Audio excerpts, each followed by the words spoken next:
and breathe the fresh air is another thing.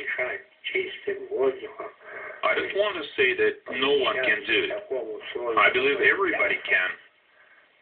They just don't want to because the body feels cold. And because it feels cold, people try to protect themselves in a physical way. Ivanov believed that the cause of all human disease was people's own delicate natures, because of the fact that they had removed themselves from nature, and that the only way to return to the right way of life was to reject the trappings of civilization, including clothes. Cold water is full of life. It is natural. It definitely helps the body generate heat inside. It's not the heat that you have inside the clothes. It's heat that comes from the body. Ivanov's cult of the cold received massive exposure before the Soviet Union collapsed and soon after his death. Thousands across the country followed the master's example, walking out in the cold wearing just underwear and pouring cold water over themselves. Sergei Karnaukov is not a typical Ivanov follower. He's an entrepreneur, a former high-ranking official, and his wife is a successful fashion designer. They have 4 children. Sergei believes that he owes his personal well-being to the Ivanov Health Improvement Program. My lungs were almost completely blocked. My heart wasn't working properly. At the same time, there were other health problems too, including allergies and allergy to the cold. An allergy to the cold is the most terrible. When you get your feet wet, you get asthma, and by the time I was 15, I almost got to the point where I simply had no chance of a normal social life. According to Sergei, after he started pouring cold water over himself twice a day, all his illnesses disappeared. You should pour cold water over yourself in the morning and in the evening. When you wake up, you just take a bucket of cold water and pour it over yourself. You should stand on the ground in the winter, right on the snow, and ask for good health for yourself. You need to find the opportunity to be thankful that you're alive. Now, Sergei surprises his neighbors with his daily cold water treatments, which he takes in his backyard along with his whole family. Of course, I've gotten used to it. 23 years is a long time after all. Another thing is that you're going for it not expecting the cold, but the feelings I have now. If you look, you can see that the water evaporates and my body feels really warm now. If I feel comfortable, I can spend an hour here. If I don't feel good, well, I will have to stop. I never felt completely frozen. I was never involved in extreme activities. Ridad, who was nicknamed Frostman long ago, volunteered to take part in this experiment. Under the supervision of doctors, he'd sit without clothes in a climate chamber at a temperature of around -10 degrees for around an hour. 36.8. All right, let's get ready. Yes, I'm ready.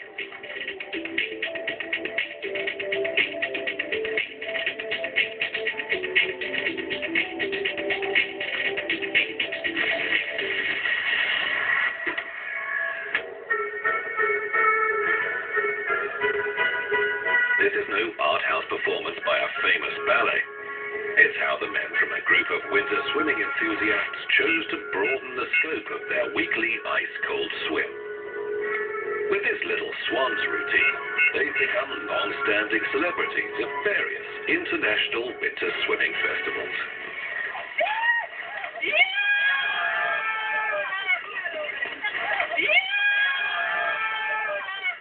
We've been doing it for such a long time, it became boring for us just to swim. So we came up with this idea, and it caught on. This routine is about 16 years old.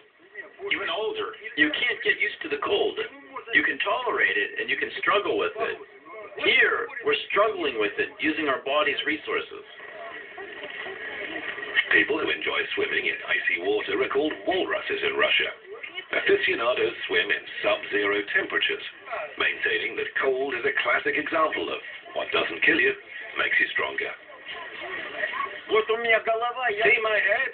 I haven't been wearing a hat in winter for the past 20 years now. I've gradually been training my body to the cold and to endure the extreme conditions.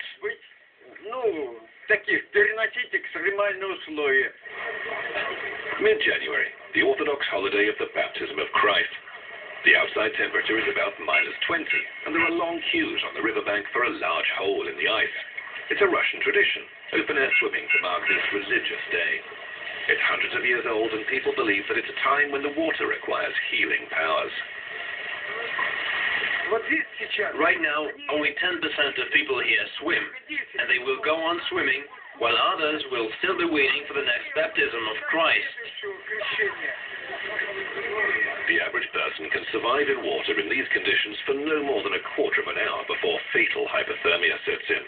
When a body is in icy cold water, adrenaline production increases, and once out of the water, there's a spike in endorphin production, causing a sense of euphoria usually felt by the winter swimming walruses just after leaving the cold water. It's similar to a narcotic high. When people come out of the water, if you touch their backs, please come here for a minute. Come here. Touch his back. It's warm. Around the kidneys, it's even hot. So that means when you dip quickly in cold water, it's completely harmless. Thanks. That's what I'm talking about. The climate chamber can help understand how people can survive the cold during winter swimming. The conditions are identical to those that Renard went through. Exposure for 1 hour to -10 degrees. Vitaly Martinov, a winter swimming veteran, has undergone such tests before. The experiment was primarily carried out with Diab Karimov. He just sat in a hole in the fetal position. His arms and legs were crossed, and he was there for about 45 minutes.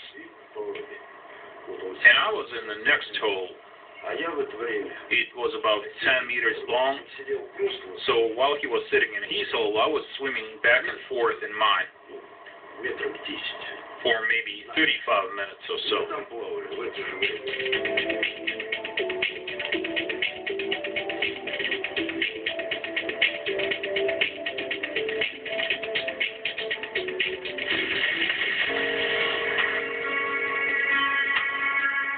Valery Malkov, who fell out of the train, had only one chance for survival, to reach the nearest station, but he had to move quickly. Wearing nothing but slippers on his feet and without the protection of gloves, his hands immediately began to freeze. The temperature was more than 40 degrees below zero. The temperature outside was -45. It was pretty uncomfortable to run along the track. My slippers came off several times. I wasn't afraid of any animal or of death. I didn't even think about the cold. I had just one thought in my mind: run, run, run.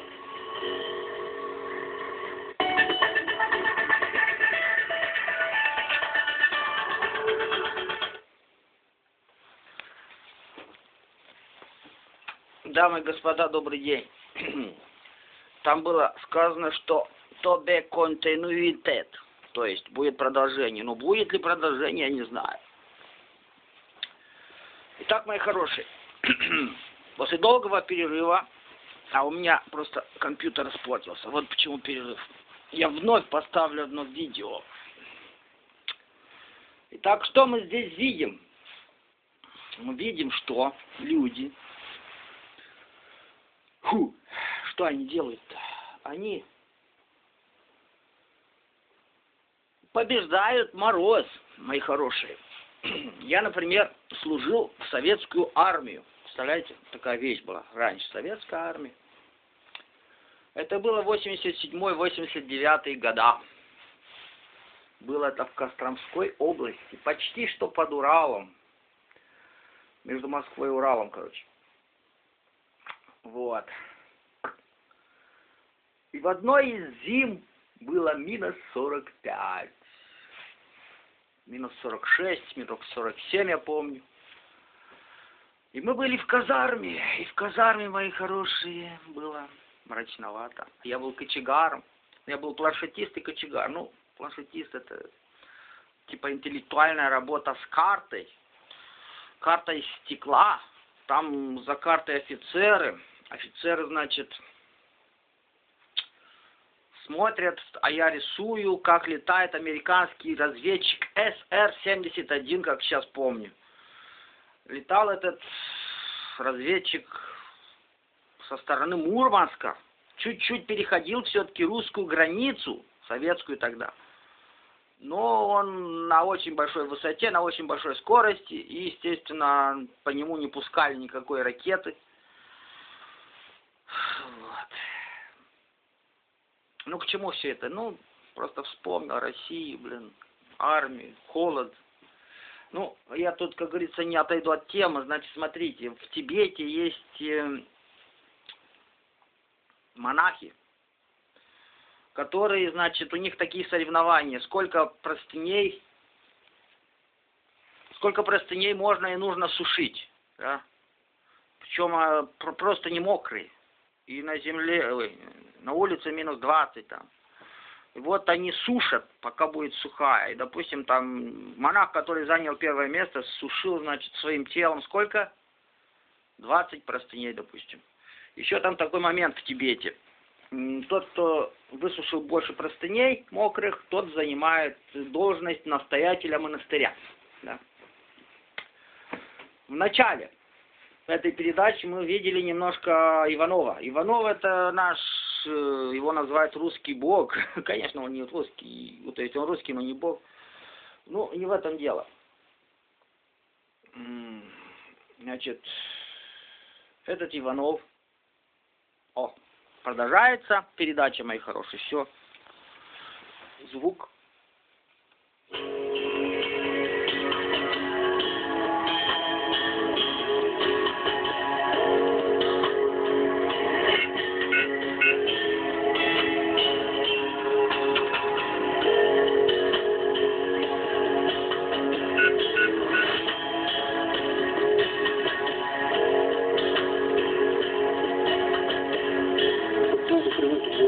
It's impossible to get used to the cold. Cold is elemental. Yes, you definitely can. Cold's an element. You can feel your hands starting to freeze. When it gets dark, you have to feel everything with your fingers.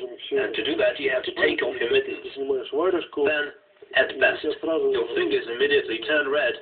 But the worst case scenario is that they start to go pale. Is minus 45 degrees Celsius on this polar night, 87 degrees north. The sun won't shine over the horizon for another 2 months. Russian explorers Matvei Shpadov and Boris Smolin are pitching their tent and preparing for another 20-kilometer walk towards the North Pole. We started here at the Arctic Cape, the northernmost point of Russia. And then we walked all the way to the North Pole. It's 1,000 kilometers, but because the ice in the Arctic is constantly moving, that 1,000 kilometers ends up becoming 1,500.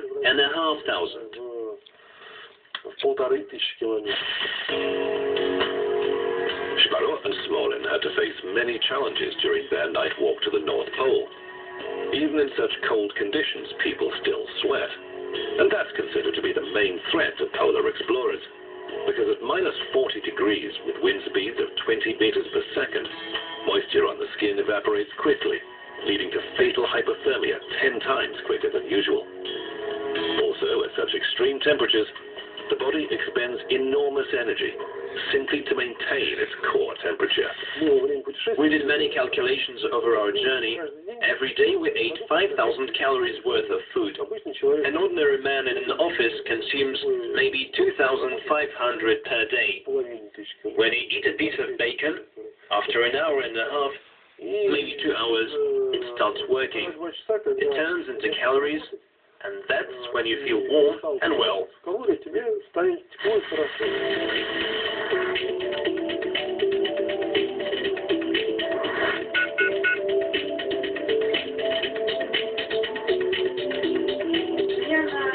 I'm worried that he started to shake uncontrollably.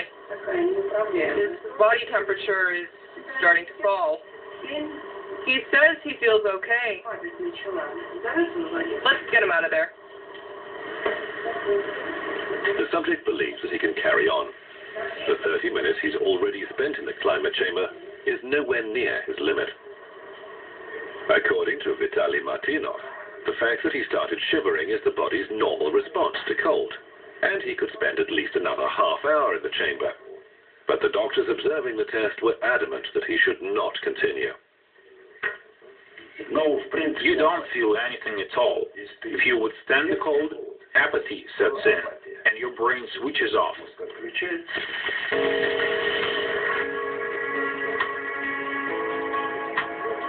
I began to freeze almost immediately. After 10 minutes, my feet were really cold. I only had my slippers on. 15 minutes later, I began shivering badly, and after 20 minutes, I just wanted to lie down in the snow and do nothing. In this part of western Siberia, winter temperatures often reach minus 35 degrees Celsius. Soldiers from Russian Army special units deployed here are learning how to fight in the extreme cold. Reconnaissance troop snipers may have to keep almost completely still for hours in the cold. Special uniforms help them to fend off hypothermia. We use various devices like a multi-layer uniform. The first layer is water-wicking material to prevent the body from sweating. It draws all the moisture from the surface so the body remains dry. The second layer is fleece material, and the third is a warm jacket and warm pants.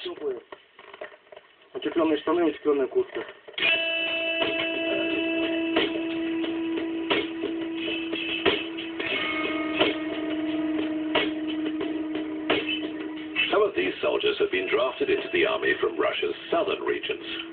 It took them at least a month to acclimatize to the extreme low temperatures of Siberia. In December, we had the lowest temperature of 48 degrees below. When we go out on field exercises, we try to take fat and grease with us. We spread it over the exposed parts of the body like hands and face. And physical training takes care of the rest. This is a Dewar vessel. It contains liquid nitrogen, which has a boiling point of 200 degrees below zero. We can demonstrate by putting a flower into this container. Look what happens to it. Okay, let's take it out. And it's frozen solid. Cryotherapy, which has recently become popular in medicine and cosmetology, uses the short-term exposure of skin to very low temperatures. Inside the cryo chamber, liquid nitrogen evaporates, cooling the air to 160 degrees below zero. Really cold.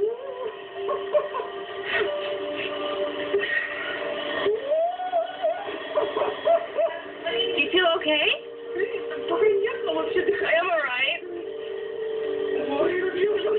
So cold. Is the minute gone? When released from the cryosauna, the patient feels about the same level of euphoria as the amateur swimmer in icy water. And the physiological impact of temperature shock therapy is also about the same. During the procedure, the cryosauna creates what we call an air barrier. The heat has nowhere to go, but the skin temperature, yes, it is cooled down to below zero, 2 degrees below. But this doesn't result in the deep penetration of the cold into the muscles or internal organs. That's why the procedure is for a very limited time. It lasts no longer than 3 minutes. But during this time, there's a peak in various processes within the body. 55 minutes into the experiment, yogi and physiologist Renard has to perform more of his breathing exercises to slow down the cooling of his body. But gradually the cold takes the upper hand. His body temperature continues to fall steadily and his blood pressure drops. An hour into the experiment, and Renard is removed from the climate chamber. He did it. Of course, it was my first hour-long test, and it was rather extreme. In the end, I felt as though I was reaching the point when I even wanted to stop the experiment. For the first half hour, I felt quite comfortable sitting there. Then, obviously, I was approaching my limit, and somewhere around 45 minutes, I had to stand the cold in my own way. When Renat started feeling the cold, he started to do some exercises with his abdominal muscles and also a particular breathing drill. So in doing that, heat production increased and he had a faster heart rate, which, by the way, went up significantly. Even a layperson can survive extreme cold with no clothes. But instead of using special techniques designed to enable survival, adrenaline and the sheer will to live are what help the body to save itself. Adrenaline, the desire to live, and the ability to run the distance without panic. In other words, he knew what he was doing. He knew what he wanted and what he had to achieve. So he survived. He clearly understood that he had to run in exactly that direction.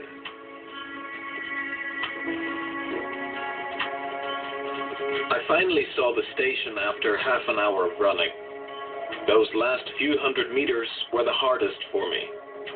When I finally ran up to the duty guard, he looked at me in complete shock, and then he poured me some hot tea and called the police. The newspapers wrote about me, but there's just one thing I really don't understand. Why did they write that I was drunk? I wasn't. I was stone cold sober.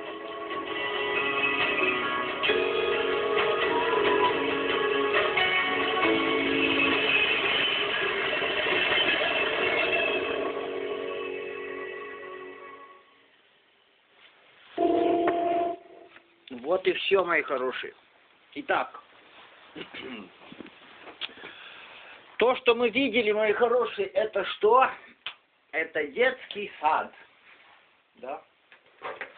Детский сад по сравнению с настоящими крутыми людьми, которые побеждают холод. Да? А кто же такие они крутые? Ну, во-первых, все-таки это наш, как его называют, русский бог. Хотя он, конечно, уже умер, этот бог. Порфирий Иванов, да? Порфирий Иванов, мои хорошие, был крутым. Его немцы, знаете, что сделали с ним? Немцы с ним обошлись жестоко. Они взяли, блин, да, зимой его, голым. Минус 20 было, держали много. Думали, он умрет, а он не умер. Вот так вот. Наш. Ну хорошо, а в наше-то время что есть крутое в области победы над морозом, над холодом? В наше время крутое это что? Это тибетские монахи и индийские йоги. Гималайские именно, потому что Индия-то теплая, а вот Гималай холодный. Значит, в высоких пещерах, ну, есть такая вот как бы неписанный закон, 3000 метров над землей, то есть 3 километра над землей начинается борьба с холодом в Гималаях. Йоги-то живут до уровня от 3 до 5 километров, некоторые даже выше, самые крутые, да. Классический вариант это йог в пещере, вокруг снег, он делает огонь, он медитирует, у него гирлянда, у него прекрасное тело, сухое, такое мускулистое. К нему не доходят даже животные, то есть тигры, там, львы, потому что холодно, высоко, да. А уж тем более всякие там змеи, тараканы, ящерицы. И вот все это есть. Есть такие йоги, я видел, я иногда позволяю себе посмотреть йогов по интернету, причем на языке хинди, язык Индии главный, хинди. Они говорят на хинди, дают интервью. Посмотрел все это дело. Ну, в любом случае, йога это, как говорится, начинающий уровень. Выше стоит как бы уровень ауры, парапсихология. То есть вот то, что принято называть йогой, да, можно что? Перепрыгнуть через это все можно, да. Вот я, например, учился на факультете психологии МГУ Ломоносова, да, лучший вуз Советского Союза. И у меня начали раскрываться парапсихологические способности, да, уровня ауры. Вибрации, энергии, мысли на расстоянии, ну, короче, такие моменты. Так это уже выше йоги, мои хорошие. Например, выше, чем хатха-йога, да. А все остальные йоги, типа будхи-йога, то есть или йога любви, там, раджа-йога, там, и остальное, это тоже, как говорится, можно... То есть все зависит от степени твоего развития. Вот я, например, имею религию боги. Моя религия, я ее создал. 1600 видео в моем канале, это более-менее об этой религии, да. Это в любом случае выше, чем йога и чем всякие там победы над холодом, да. Но победа над холодом это вещь. Это вещь, и это стоит этим заняться. Особенно в России. Вот я говорю по-русски, да. Получается, русскоязычные будут меня слушать. Хотя, блин, в интернете уже есть приложения, которые переводят то, что кто-то говорит, да. И раз я уже собираюсь закрыть эту съемку, то я вам скажу, видимо, самое главное, да. А самое главное, это то, что каждый человек самостоятельный, независимый и самодостаточный по возможности, да. Я это называю, понятно, да.